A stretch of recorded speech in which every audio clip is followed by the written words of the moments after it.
So every time you hear that thump, it's emitting little electrical discharges, and there's the worm. Tina, Tina, feeding.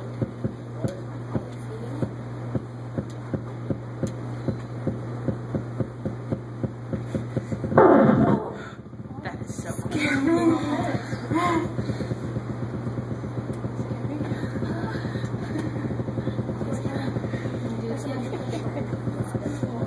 Once again, every time you hear that electrical burst, it gives that spinning electrical pulse.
So what you're hearing are the smaller impulses, the little clicks, are when it's trying to feel its way around, and then the other ones obviously are a big discharge to stun the prey.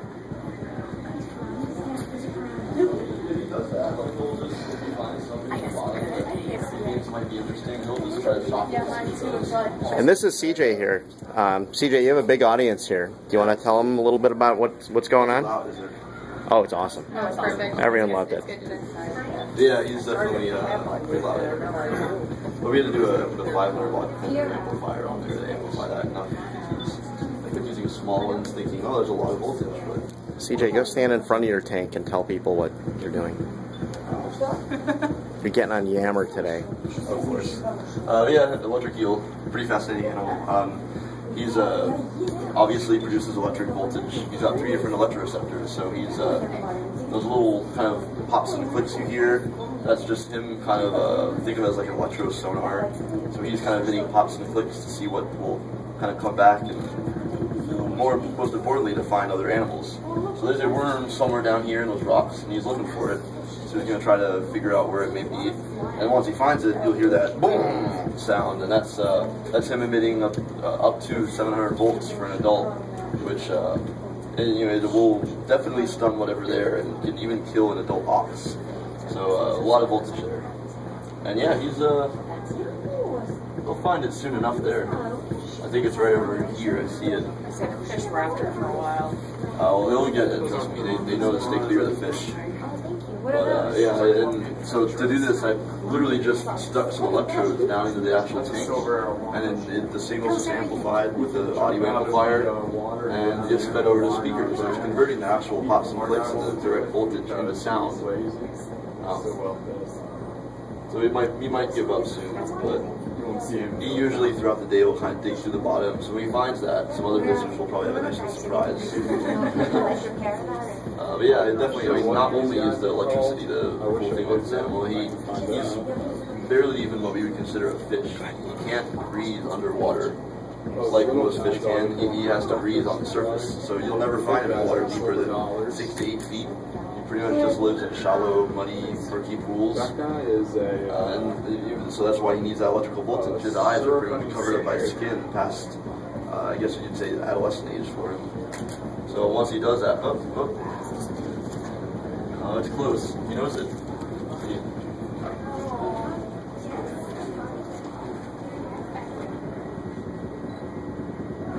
And of course, he also has a very good sense of smell.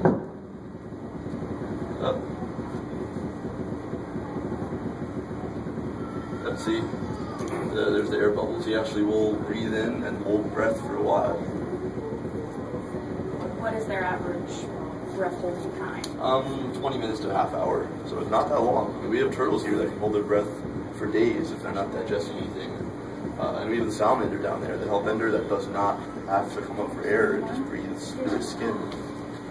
So a pretty unusual animal altogether, but very, very plentiful in the Amazon. They're pretty much, they're throughout a wide stretch of the Amazon River, and very common in pretty much every place you can find them. So of course the Amazonian natives are very familiar with this animal. And they've been found up to 8 feet long, which is quite frightening. An animal that big can, in theory, power a metro car. Yeah, he's close. It's there.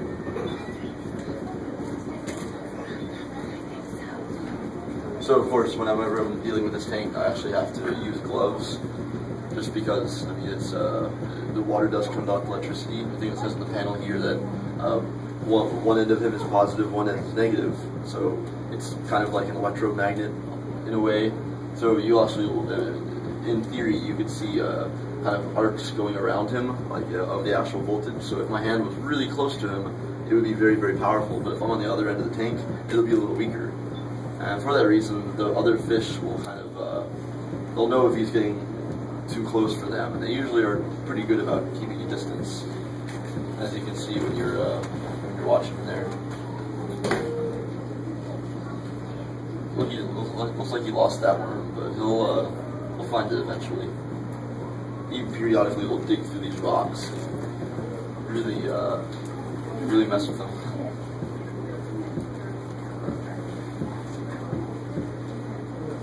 And he's probably going to go to sleep soon. He does, he'll kind of rest for a while. As you might guess, it takes a lot of energy to produce that much voltage. I mean, those are very powerful muscles, pretty much from the neck, which is where his internal organs actually end, all the way down to the tip of his tail. Is basically just one electric organ. It's very highly modified muscle tissue that just produces voltage. So when tensing all of that, it's pretty energy costly.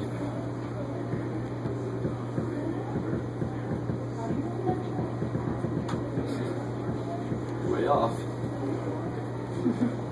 Yeah, but he knows there's food stuff around here. Usually after I feed him, when he's full of energy, he'll be sitting there circling up at the top for a good 10-15 minutes afterward. And you'll really hear it. I mean, he's usually very, very vocal about him hunting, but he's definitely a little more exhausted now. All the pops and clicks are a little just further apart, softer. He's not really hunting with as much vigor as he usually does.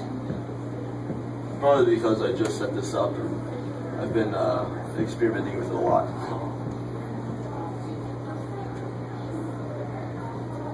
Yep, see, and then he just took a breath. Can't really see it very well from that angle, but he'll just he kind of comes up and then touches his mouth to the end of the water, it's on top of the water, and then reverses and comes backward. Which is one of the cooler features about them. They can just go full reverse, swim like a dragonfly. Mostly because they are, in fact, they're a knife fish, not a real eel.